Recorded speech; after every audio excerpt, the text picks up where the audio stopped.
for Sergio Leone, women were very important.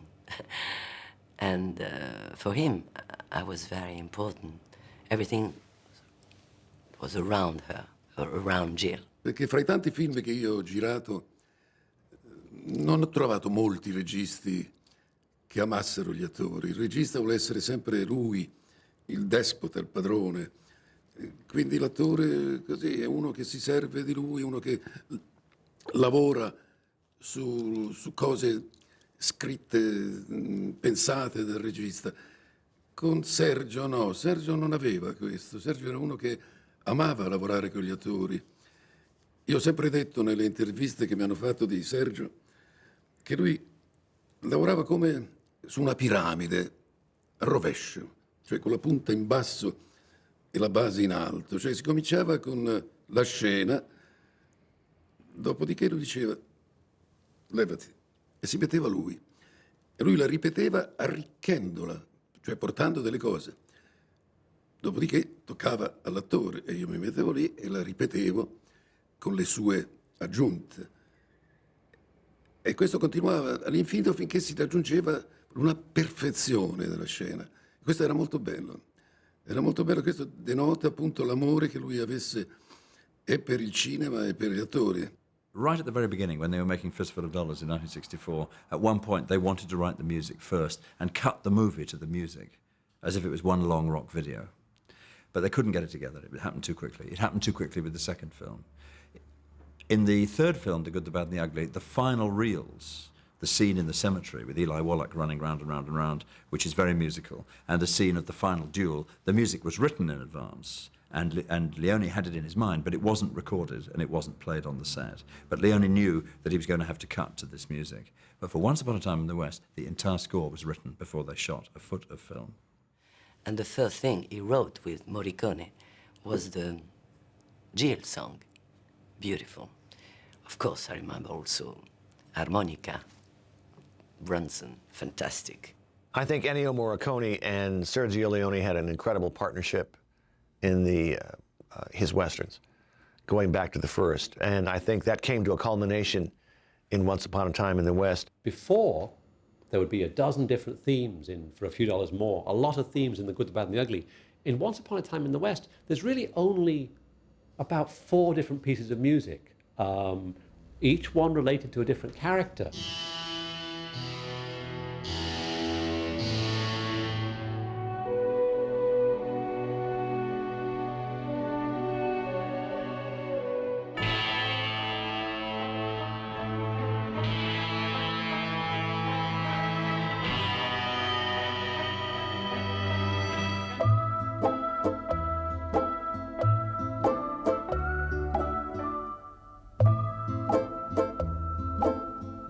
And all these themes, like a Wagnerian opera, were written, one for each character, and then put them together and blend it as the characters develop relationships. All that was written before the movie was shot. And they only played it on the set. The first thing he was doing, Sergio, was the music. And in fact, during, when we were shooting, first of all, he put the song of Jill, then Chuck, and I was acting. But the music was always there during all the movie. There's moments in this film where the interplay of music and image is so complete that it's almost uncanny. Towards the end, Henry Fonda rides back to the train to see what's happened on his grey horse, and the horse is trotting in time with Morricone's music. Leone claimed that George Lucas, when he was cutting The Empire Strikes Back, had a copy of the soundtrack of Once Upon a Time in the West in the editing suite because he wanted to capture that interplay of music and image when he was making The Empire Strikes Back. I don't know if that's true or not, but it's a great story. And certainly it was a breakthrough in sound design. Leone said 40% of a movie is sound. But they had a problem with the opening sequence. And they tried some musical themes, but they didn't seem to work. They spoiled it. And one day, Morricone went to a concert in Florence, done by a performance artist. And it was one of these performance artists that was performing in the style of John Cage, the composer, which is that all natural sounds are music if they're played in a concert hall. You know, that it doesn't have to be pianos and musical instruments. You can have ordinary sounds, but if they're in a concert hall, all sound becomes music. And what this fellow performed was a symphony for Metal Ladder, right? So this guy comes onto the stage with a microphone and a metal ladder and does this performance with a metal ladder, entirely making noises of the metal with the microphone. And Morricone went home and phoned Leone and said, why don't we do the entire sequence based on amplified natural sounds? The opening sequence, the water wheel that needs oiling, the fly that keeps buzzing, the telegraph. And then when the train comes, this deafening shriek.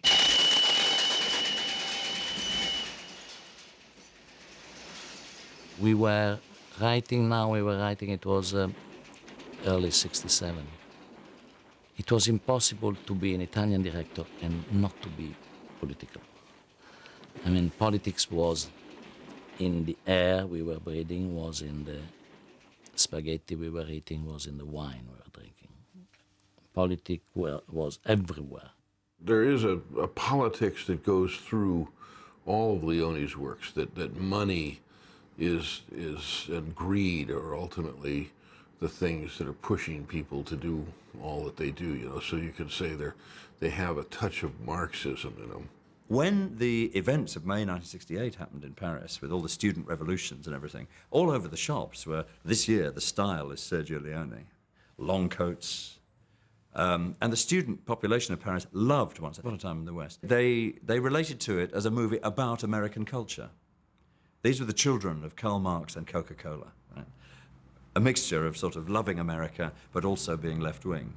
Those were the students of 68. And Leone was the presiding genius. Leone really isn't as political a director as some of the other spaghetti western directors. He's nowhere near as political or as left-wing as Corbucci or as Damiano Damiani, who made A Bullet for the General. Those are much more overtly political films. I think that there is a political element to Once Upon a Time in the West, more so than the previous films, and it has to do with the railroad. I know people have asked me if I thought Once Upon a Time in the West was political. I don't see it. It looks like a grand, kind of crazy opera, Western opera, in the great Italian tradition of Fellini, who would go off and do these incredible films that I still don't understand, but are beautiful to watch. And I don't see politics in it. I mean, I didn't read it into it. Perhaps you can. I think you could probably read politics into any movie ever made, including Plan 9 from Outer Space. I'm sure there's some in there too. After Bertolucci, Argento and Leone had done their treatment, which was very long, the screenplay was written by Sergio Donati, one of Leone's screenwriters from earlier films, and Leone himself. And Leone wanted to experiment with this rather expansive style of filmmaking. So the script is quite minimal in a way. There isn't much dialogue, but there's a lot of stage directions about the camera moving around and what's going to go on. And clearly, he mispaced himself, because when he was filming the Sweetwater sequence with the massacre of the family, Leone phoned Donati and said, I'm in trouble. Because if I continue, I've got this rhythm, I've got this pace, this strange pace in the movie. It's like in a Japanese film, that you feel the passing of time in a very slow way, very stylish, very slow, and very self-conscious style of filmmaking, very expansive, like a piece of rhetoric almost. And he said, if I continue like this, the film's going to be 5 hours long. I'm in trouble. What can I do? So Donati came down and joined him in Almeria and sat on the set, and they removed various sequences, some of which had already been shot. There's a sequence where Charles Bronson is beaten up by the sheriff, played by Keenan Wynn, and his men, just after the opening sequence at the station, where, if you notice in the finished film, Bronson suddenly appears with a scar on his cheek, and it's never explained. Well, that's the legacy of that sequence that they immediately cut out. And they also rewrote the script a bit to compress certain bits of it. So, but even so, it was a long movie. I think that the artistry perhaps has gone over the top and has made the film too long and perhaps too artistic. And that explains perhaps the negative reaction from the studio in the United States and the reason they cut it down so much. They were expecting, a non-stop, wacky, violent entertainment like The Good, the Bad, and the Ugly. And instead they got the longest art Western ever made. And at preview in America, it was an absolute disaster. I mean, everyone just thought, in fact, the headline in Time magazine was "Tedium in the Tumbleweed." too slow, too long, just goes on forever. So everyone panicked a bit and recut it. There's something fun about saying, oh, you know, I just saw a version of Once Upon a Time in the West and there was 3 extra minutes. Or, oh, the version I saw, there was missing the scene where Charles Bronson recovers after he gets shot, you know. And so in that sense as well, there's something quite exciting about it. It's a mysterious film that no one's ever quite seen all of it, you know. And so there's always the hope that next time you see it, you'll see a bit more. And they took out over 20 minutes of material. And of that 20 minutes, there were 2 big sequences, one in Monument Valley, where they arrive at a wayside inn, and there's harmonica played by Bronson, there's Robards, and there's the bartender played by Lionel Stander, a Hollywood actor who'd been blacklisted, who's on the credits of the film, but wasn't in the movie first time round, because that sequence was cut. That's one long sequence. And crucially, at the very end, the sequence that was cut for release was the death of Cheyenne. That they ride over the hill, and that's the last you see of them. Whereas in the full version, you know, Cheyenne has been shot by Mr. Morton. They ride over the hill. There's a long scene where Harmonica watches Cheyenne die, puts his body over the horse, and rides off into the end of The Romantic Bandit, the end of the West. A really sort of downbeat ending. So those 2 scenes were taken out, and various other bits were pruned to take it down by just over 20 minutes. And it was released in that form. And it wasn't very successful in the States, and it wasn't very successful in England. It was fantastically successful in Paris. And maybe that's why the film played for those 48 months in one cinema in Paris, because they were kind of proud. This was the only place in the world that you could see Once Upon a Time in the West as Leone intended. I mean, they are a nation, I think, of cineasts.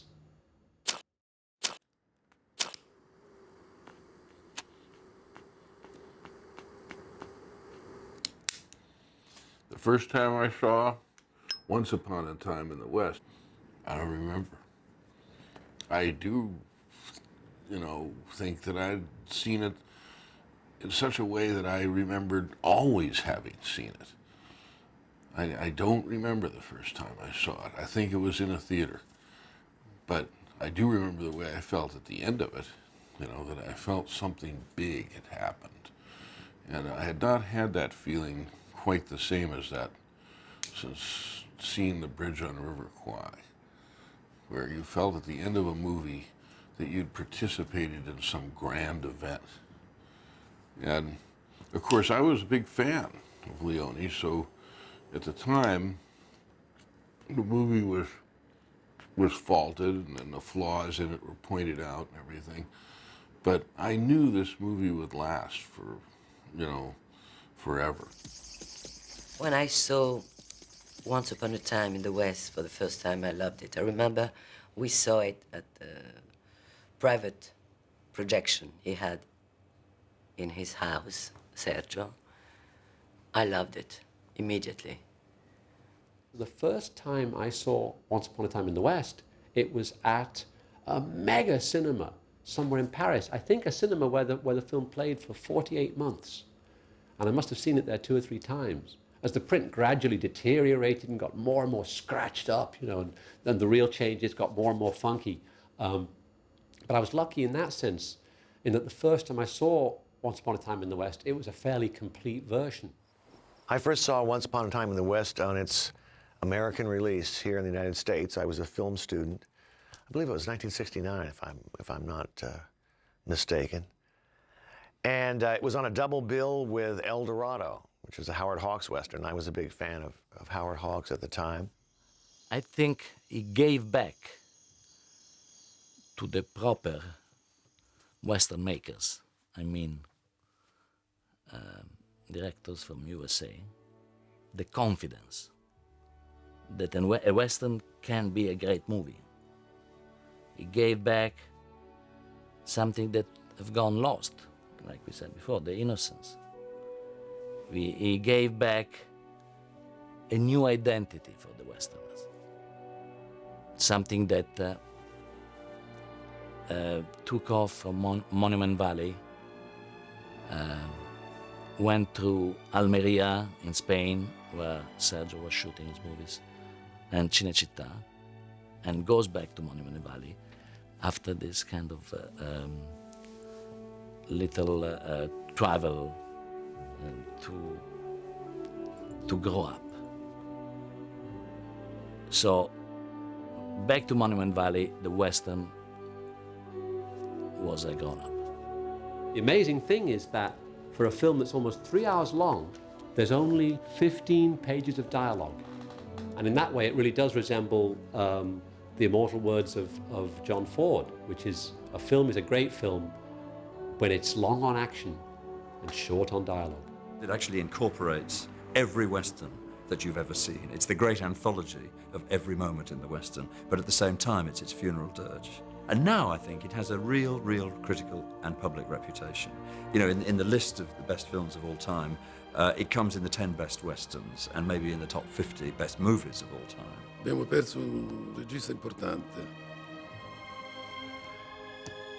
Io ho amato molto Sergio perché amava noi attori. E lavorare con Sergio era bello. Ti sentivi importante, ti sentivi che avevi creato qualche cosa. They all said to me, why you don't do another one, another Western like this? Because they love it, this kind of cinema. It's a dream. And cinema is a dream.